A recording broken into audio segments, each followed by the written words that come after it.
Berapa banyaknya dialog, betapa banyaknya dialog ayah ya, dalam Quran. Ya itu memang aneh Pak. Tapi itulah pelajarannya.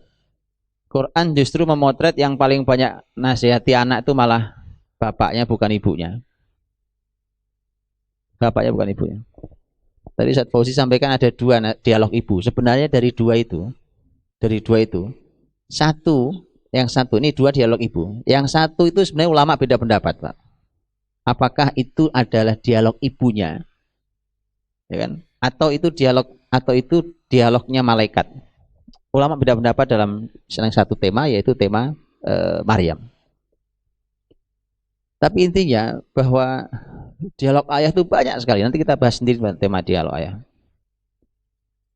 Nah, bagaimana ketika para ayah kemudian mengabaikan anak-anaknya? Anaknya main, ya kan? Begitu anaknya main, udah kesempatan tuh ayahnya sibuk dengan aktivitasnya sendiri segala macam. Sampai di rumah masih sibuk dengan gadgetnya juga, ya kan? Dan begitu ngantar anak lah ke sekolah, itu aktivitas mulia. Ngantar anak lah dari sekolah, nggak ada tuh perbincangan, ngobrol. Malah para ayah sering kehabisan tema kalau ngobrol. Ngomong-ngomong apa saya? Makanya saya pernah bilang, saya tuh sampai heran juga. Saya bilang apa perlu saya bantu para ayah ini? Saya tuliskan buku, jadi dialog ayah sama anak selama setahun gitu. Apa perlu saya tuliskan begitu? Jadi antum kalau mau berangkat sekolah nganter tuh buka dulu kamus itu. Buka nih hari keberapa nih? Hari ke-36. Ah, buka. Besok hari keberapa? Hari ke-153. Buka. Oh ini. Berarti hari ini saya ngobrol ya ini. Masa ya begitu? Tapi kalau terpaksa saya buatkan juga, Pak. Saking para ayah tuh suka kehabisan tema kalau ngobrol sama anak. Kok bisa? Saya juga bingung. Kok bisa? Itu loh kesempatan ayah menanam visi sekuat-kuatnya itu di situ, Pak. Kan visi itu nggak bisa ditanam. Antum kalau punya perusahaan saja kan nggak mungkin kan. Namanya mau nanam visi perusahaan kepada seluruh karyawan yang ada itu kan nggak bisa sekali itu selesai kan nggak mungkin. Sekali besok diulang lagi, kapan pelatihan lagi, besok workshop lagi, besok ini kan gitu. Apalagi ini generasi masa depan, Pak. Nah, jadi kesempatan mahal. Rasul boncengi anak kan. Salah satunya ketika Nabi memboncengi sahabat mulia Abdullah bin Abbas. Ngobrolnya panjang, Pak. Panjang ngobrolnya. Dan diobrolkan dahsyat. Atau tahu kan hadis Nabi tentang nasihatnya pada Abdullah bin Abbas. Dan itu jadi kenangan tersendiri buat Abdullah bin Abbas, Pak. Begitu anak-anak itu punya kenangan. Abdullah bin Abbas punya kenangan. Kuntu radifan Nabi sallallahu alaihi wasallam yauman. Suatu hari saya diboncengi Nabi sallallahu alaihi wasallam. Kemudian Nabi berkata, "Ya gulam, nak, ihfadillah yahfadka." Jagalah Allah, Allah menjagamu. Ihfadillah tajidhu tujahak. Jagalah Allah, kau jumpai Allah ada di hadapanmu. Kalimatnya lugas-lugas begitu, lihat. Karena waktu itu umurnya Abdullah bin Abbas, saat itu umurnya, karena Abdullah bin Abbas itu waktu Rasul wafat umurnya baru 12 tahun, Pak. Karena SD, anak kita SD itu ya, usia SD. Jadi kurang lebih di bawah sepanjang usia SD itulah ke peristiwa itu kejadiannya. Wa idza sa'alta fas'alillah. Kalau minta, mintalah sama Allah. Wa idza sta'anta fasta'in billah. Kalau minta tolong sama Allah. Anda melihat suasana rasa kalimat Nabi, lugas, singkat, padat, mudah dipahami, kuat sekali. Wa idza sta'anta fasta'in billah wa'lam. Ketahuilah nak, annal ummah law ijtama'at ala an yanfa'uka bi syai'in lan yanfa'uka bi syai'in illa qad katabahu Allahu lak. Kalau seluruh umat yang ada ini ngumpul jadi satu, sepakat untuk memberimu manfaat, untuk membantumu, mereka tidak akan pernah bisa membantumu kecuali kalau itu jadi takdirmu. Sebaliknya, wa in ijtama'u ala ay yadurruka bi syai'in lan yadurruka bi syai'in illa qad katabahu Allahu 'alaik. Rufi'atil aqlam wa jaffatis suhuf. Tapi kalau mereka sepakat untuk mencelakaimu, seluruh manusia sepakat untuk mencelakaimu, itu tidak akan pernah terjadi kecuali memang ada takdirmu celaka di sana. Antum bayangin, Pak, anak SD ngomongnya begitu tuh kira-kira gimana SD-nya itu? Sekolahnya Pak. SD, Pak. Lihat bahasanya. Nggak aneh kalau lahirnya ilmuwan besar Abdullah bin Abbas, masih muda, diangkat sebagai staf ahli negara zaman Khalifah Umar. Itu bisa bayangkan itu. Karena kayak begini, kualitasnya bapak yang mendidiknya kayak gitu. Itu belum nanti Abdullah bin Abbas dididik oleh bapaknya sendiri Abbas. Dalam riwayat lain ada tambahan. Kata Nabi, wa'alam anna nasr ma'as sabr wa anna al-faraj ma'al karb wa anna ma'al usri yusra. Ketahuilah bahwa kemenangan itu datang bersama kesabaran. Bahwa solusi itu hadir bersama kesulitan, masalah. Dan sesungguhnya bersama kesulitan selalu ada kemudahan. Ta'arraf ilallahi fir rakha ya'rifka fi syiddah. Kenalilah Allah nak saat kamu dalam keadaan lapang. Lagi senang, lagi banyak duit, lagi sehat. Kenali Allah saat lapang. Nanti Allah mengenalimu saat kamu sempit.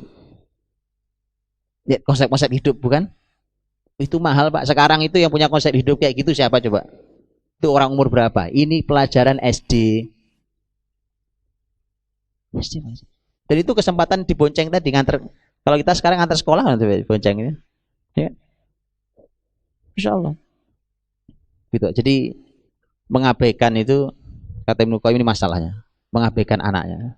Sibuk dengan dunianya sendiri. Ihmal, mengabaikan. Kemudian tarkut ta'dib. Dia meninggalkan at-ta'dib. Tadi saya sudah katakan, ta'dib itu Bapak-bapak, ta'dib itu dalam bahasa Arab artinya membuat orang menjadi beradab. Itu ta'dib. Ada dua jenis. Nanti ada poin tentang namanya ta'lim dan ta'dib. Kalau ta'lim itu ngajarin ilmu, ini belajar ilmu kita, ta'lim. Tapi kalau ta'dib itu membuat anak menjadi beradab. Dan ini istilah halus para ahli pendidikan Islam tentang hukuman. Jadi hukuman itu include di dalam kata ta'dib. Hukuman. Cuma masalahnya gitu. Masalahnya kita ini kalau belum pernah belajar tentang fikih hukuman dalam pendidikan. Oh itu bahaya Pak. Kemarin saya sampaikan di tema ibu-ibu. Orang menghukum itu seperti dokter. Dr. Sa'ad bin Wahab Al-Qahtani mengatakan dalam buku beliau Al-Hadiyun Nabawi fi Tarbiyatil Aulad. Pendidik itu seperti dokter. Dan dia harus tahu penyakit pasiennya, baru dia tahu obat apa yang diberikan dengan kadar seberapa, dosisnya seberapa. Itu Pak. Kalau salah dosis bahaya. Kurang dosis tidak menyembuhkan, kelebihan dosis bahaya. Persis sama, hukuman tuh kayak gitu. Anda tidak kasih obat, nggak sembuh. Anda kasih obat dosisnya kurang, nggak sembuh juga. Anda kasih obat dosis berlebihan, mati itu anak. Jadi memang perlu ilmu yang luar biasa. Didik anak tuh perlu ilmu. Nah tinggal pertanyaannya apakah pernah tahu ilmunya kayak apa? Ta'dib itu membuat anak menjadi kembali beradab. Karena anak berbuat kesalahan, kemudian keluar dari adab Islamnya, kemudian dikembalikan dengan berbagai macam cara. Itu kan harus ketahui. Seperti apa caranya, ilmunya.